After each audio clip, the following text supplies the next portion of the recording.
Hello. In this video, we are going to go over how to find the distance for a line between 2 points.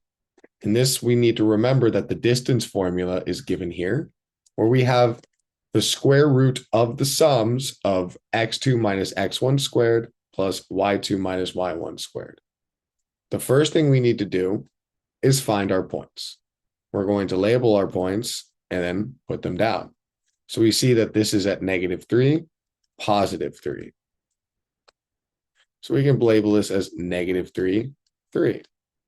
That'll be point A. Point B is going to be over here. We can see that's x value of 2, y value of 2, 2, 2. At this point now, we're going to label both of these points. I'm going to label A as x1 and y1. Let's make it a little cleaner. x1, y1. And B as x2, y2. At this point, all we're going to need to do is now plug and chug.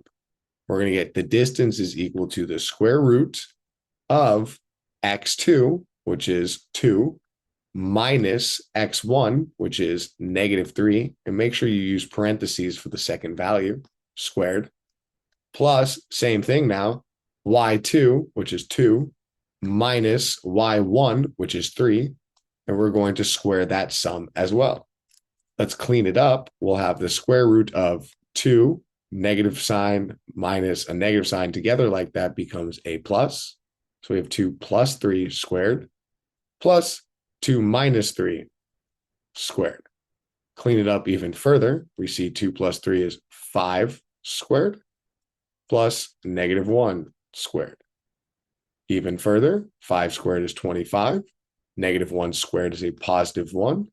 And we get the square root of 26 is the distance between these 2 points on our graph. That is it. If there are any other examples you'd like me to cover, please mention it in the comments. Other than that, I hope everyone has a great day.